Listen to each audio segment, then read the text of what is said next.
To start, can you tell me a little bit about yourself and what motivated you run for mayor? That's a great question. Honestly, when I moved to Justin, to be all in all transparency, I never intended to stay in Justin. I'd always lived out in the county, and I came here expecting to stay a short time while I built a home somewhere outside of town on a little bit of acreage.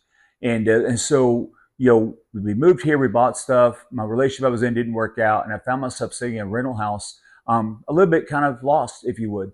And I heard one of my neighbors outside working on a vehicle one night.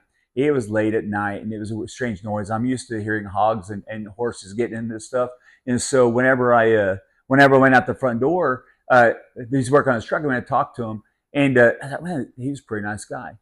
What I learned is the value of having neighbors, the value of community. And while I had my church relationships and my rodeo relationships, this gave me more of a family, if you would, here in Justin. So that's kind of what bonded me with Justin. I decided I was going to stay here. I started watching the way the city was doing things, not because I came here with any really idea of even who my former mayor was, where I came from, but rather the only person I really knew in town was Alan Woodall. And Alan was on council when I moved here. He ended up being the mayor, and I would just go and kind of watch and listen. And I'd spent time with him, just learning about the city.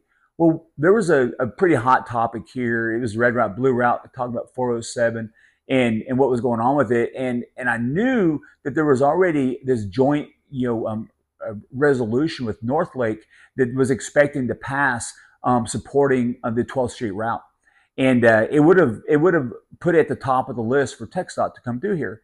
Well, we got there. Alan already knew pretty much how everybody was going to vote, and it didn't go that way, which pushed out the project 3 years minimum. Immediately goes to the bottom of the list because if the cities aren't united, then TxDOT's not going to come through and work on it as a priority. They're looking for shovel-ready, easy projects to kick off.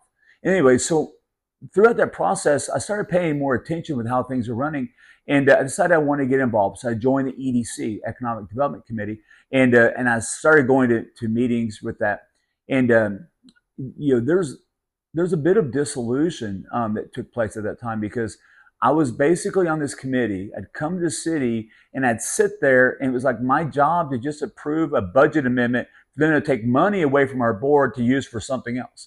That we had no insight, no input, and we had no say so, except for an expected yes. And that bothered me a little bit. And it really opened my eyes to government. So I started paying more attention.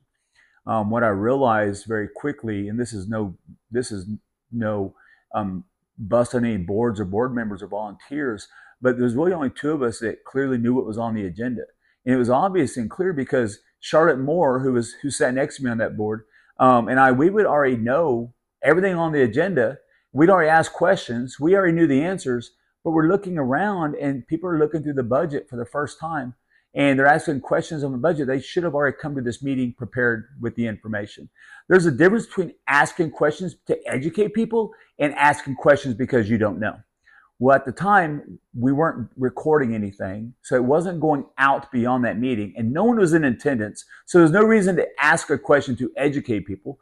There was just ask a question because you don't know, and it really started making me realize that about probably 20% of any council, board, commission, senate, house, state, and national really kind of know what's going on, and that's scary. It's a scary thought. So I stepped back. I joined the EDC, and I was kind of watching what's happening there. I wasn't real happy, so I joined council. I ran for council, and it's all history from there. What accomplishments from your last term are you most proud of? This has been a very busy 2.5 years, and really, I think my accomplishments actually began slightly just before I became the mayor. There was a mayoral race before me, and one of the candidates had a lot of baggage that he was being accused of, and so I wanted to know deeper what happened because I don't like hearing rumors. I want to know facts. So I started reading minutes from past meetings and trying to get all the data, and there was nothing. There's literally nothing out there that can give you any real idea of what transpired. And so I started pushing for a Swagit solution. Swagit is where we live stream the videos and then they're recorded and saved for posterior. And right now, if you want to type anything, type gate. Every meeting they mention the word gate, It shows you, you can click on it, it takes you to the minutes, it also takes you to the video, and you can find out what everyone that spoke on that topic said that night. That's the kind of transparency we want. So one of the things I did was it really help us with transparency. I think transparency is incredibly important with these meetings, and the citizens need to know. And the reality of it, most of them don't watch city council, but now they have the ability to go back and see what's happening. So that's one of the things. The other thing is when I became mayor, we were at as like 60 cents per $100 assessment for our taxes for operations and maintenance. INS is a different story. That's the bonds. That's the citizens voted for this debt. But for operations and maintenance, we're about 60 cents. Every year I've lowered that and lowered that and lowered that. And I think right now we're at 52 cents per $100 assessment from 63 cents. And so the reality of it is even though we're paying more in taxes because our home assessments are higher, the city is taking a smaller percentage of it. Yes, we're getting more money, but everything costs more. So it's something I'm pretty proud of.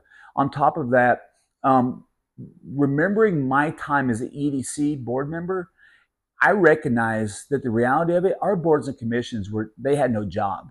There was no structure. There was no real expectation. They were just there because every city had them.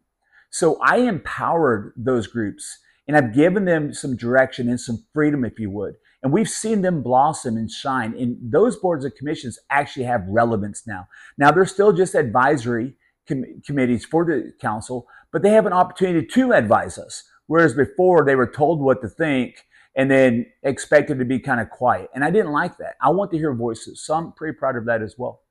We're so close, so close. One of the ways I'm trying to put a downward pressure on property taxes is by bringing in commercial properties. And you've seen the developments come in here, and you've seen the different businesses come in here. And obviously, we have lots of empty buildings going up right now at Justin Town Square. And then they broke ground. Unfortunately, hit a water line, but they broke ground. I'm doing some grading for the Justin Crossing. Justin Crossing is getting a McDonald's. I think that's coming in first. Then O'Reilly's and a Quick Trip.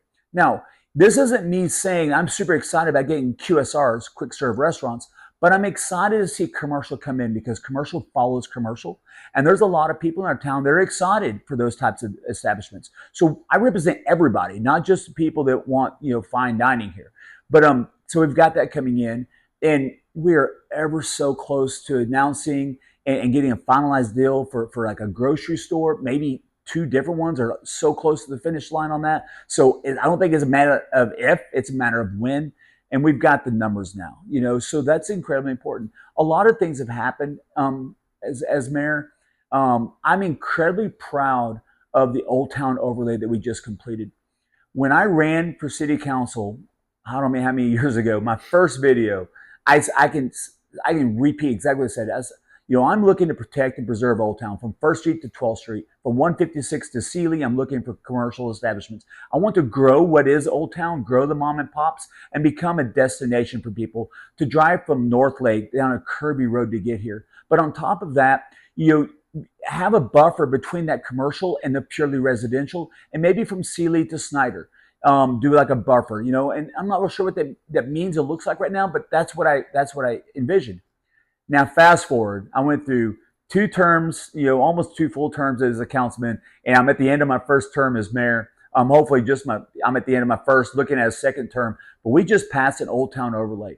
And what this does for us is it gives purposeful zoning.